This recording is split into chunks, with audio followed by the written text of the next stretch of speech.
Thumbnail দেখে নিশ্চয়ই বুঝতে পারছেন যে আজকের রেসিপিটা ঠিক কী হতে চলেছে। আজকে তৈরি করছি পটল চিংড়ি। বাঙালিদের অত্যন্ত প্রিয় একটি রেসিপি পটল চিংড়ি। আর আমাদের এই গ্রীষ্মকালে এই সময় পটলের সিজনে কিন্তু এই রেসিপিটা ভীষণই একটি জনপ্রিয় রেসিপি এবং সকলের বাড়িতে প্রায়শই হয়ে থাকে। খুবই পরিচিত একটি রেসিপি, তবে একদম অনুষ্ঠান বাড়ির মতো স্বাদে স্পেশাল কিছু ইনগ্রিডিয়েন্টস ব্যবহার করে কিছু টিপস অ্যান্ড ট্রিক্স সহ আপনাদের সাথে এটা শেয়ার করছি। আশা করছি আপনাদের ভালো লাগবে। চলুন তাহলে রেসিপিটা শুরু করা যাক। প্রথমেই কমন কিছু ইনগ্রিডিয়েন্টস লাগবে। এখানে নিয়েছি আলু, পটল, চিংড়ি। তো এরকম ডুমো ডুমো করে পটলগুলোকে কেটে নিয়েছি। দেখুন, একটা পটল থেকে এরকম 4টে পিস বার করেছি। নিয়েছি আলু আর টমেটো, আর এখানে চিংড়ি মাছ নিয়েছি 500 গ্রাম। কড়াইটা মিডিয়াম আঁচে বসিয়েছি। পর্যাপ্ত পরিমাণে সরষের তেল ব্যবহার করছি। এই রান্নাটা কিন্তু সরষের তেলে করলেই ভালো হয়। এক এক করে সমস্ত সবজিগুলো ভেজে নেব। প্রথমে পটলটা ভেজে নিচ্ছি।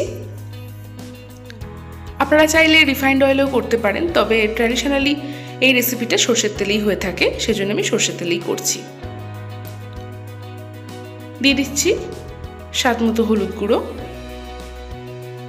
আর সামান্য একটু লবণ।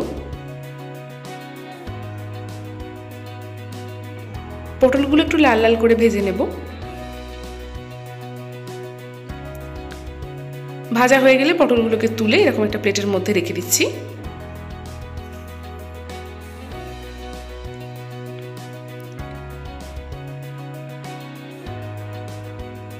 এবার দিয়ে দিচ্ছি আলুগুলোও বেশ লাল লাল করে ভেজে তুলে রাখবো।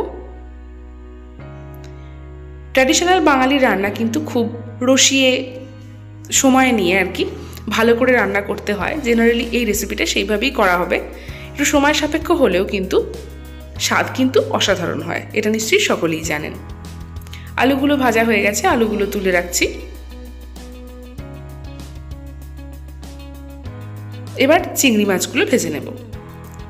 এখানে একটা ছোট্ট টিপস, চিংড়ি মাছ কিন্তু খুব বেশি সময় নিয়ে ভাজলে কিন্তু হয় না, তাহলে কিন্তু চিংড়ি মাছ শক্ত হয়ে যায়, স্টিফ হয়ে যায়। সেজন্য হাই ফ্লেম রেখে 1 থেকে 2 মিনিট টাইম নিয়ে কিন্তু চিংড়ি মাছগুলো ভেজে তুলে রাখতে হবে। তেলের মধ্যে দিয়ে দিচ্ছি গোটা গরম মশলা, 2টো মিডিয়াম সাইজের পেঁয়াজ এভাবে ছোট ছোট করে কেটে দিয়ে দিয়েছি। দিয়ে দিচ্ছি সামান্য একটুখানি লবণ, রসুন বাটা 1/2 চা চামচ, আদা বাটা 1/2 চা চামচ। এবার খুব ভালো করে সবকিছু একসাথে ভেজে নিতে হবে। আদার কাঁচা গন্ধ চলে যাওয়া অবধি খুব ভালো করে ভেজে নেব। দিয়ে দিচ্ছি 1/2 চা চামচ হলুদ গুঁড়ো, 1/2 চা চামচ কাশ্মীরি লাল লঙ্কার গুঁড়ো, 1/4 চা চামচ ধনের গুঁড়ো আর 1/4 চা চামচ চিনি। চিনিটা কিন্তু মিষ্টি করবে না, স্বাদটা ব্যালেন্স করবে। দিচ্ছি সামান্য পরিমাণে লবণ। এবার খুব ভালো করে একসাথে কষাতে থাকবো। মশলা কষে এলে এর মধ্যে দিয়ে দেবো টমেটো কুচি, 2টো মিডিয়াম সাইজের টমেটো ছোট ছোট করে কুচিয়ে নিয়েছি, আর দিচ্ছি 2টো কাঁচা লঙ্কা। ঝাল আপনারা নিজেদের ইচ্ছে মতো কমিয়ে বাড়িয়ে নিতে পারেন। মশলা থেকে খুব সুন্দর করে তেল ছাড়তে শুরু করলে এখন এর মধ্যে দিয়ে দেবো নারকেল আর পোস্ত বাটা। আমি এখানে একটা নারকেলের হাফ মানে আধখানা নারকেল কুড়ে নিয়েছি আর 1 চামচ পোস্ত একসাথে বেটে নিয়েছি। এটা কিন্তু এই রান্নার একটা এক্সট্রা সিক্রেট ইনগ্রিডিয়েন্ট বলতে পারেন। এই নারকেল আর পোস্ত বাটাটা এর মধ্যে দিলে কিন্তু রান্নার স্বাদটা ভীষণ ভালো হয়, খেতে কিন্তু অসাধারণ লাগে। মশলা খুব ভালো করে কষে এলে একে একে আলু আর পটলগুলো এর মধ্যে মিশিয়ে দেব।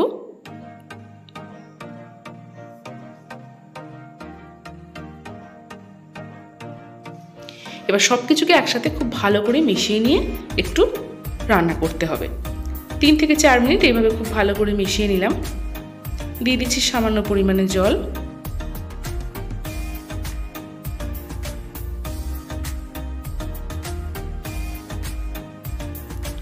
এবার চিংড়ি মাছ ভাজাগুলো এর মধ্যে মিশিয়ে দেব। কে কীরকম গ্রেভি পছন্দ করবেন সেই বুঝে জলটা কিন্তু এখানে দেবেন। এবার ঢাকনা দিয়ে 10 মিনিট একটু ফুটতে সময় দেব। 10 মিনিট হয়ে গেছে, ঢাকনা খুলে দিলাম। ছড়িয়ে দিচ্ছি গরম মশলার গুঁড়ো। শেষবারের মতো খুব ভালো করে একটু মিশিয়ে নেব, তাহলেই কিন্তু পটল চিংড়ি একদম তৈরি। এবার 5 মিনিট স্ট্যান্ডিং টাইমে রাখবো, তারপর সার্ভ করব। তাহলে রেসিপিটা কীরকম লাগলো আমাকে অবশ্যই জানাবেন। যদি ভালো লাগে তাহলে লাইক করবেন, ফ্রেন্ডস অ্যান্ড ফ্যামিলির সাথে শেয়ার করতে ভুলবেন না, আর অবশ্যই চ্যানেলটা সাবস্ক্রাইব করে দেওয়ার অনুরোধ থাকলো। ভালো থাকবেন, সুস্থ থাকবেন। আজ এই পর্যন্তই, ধন্যবাদ।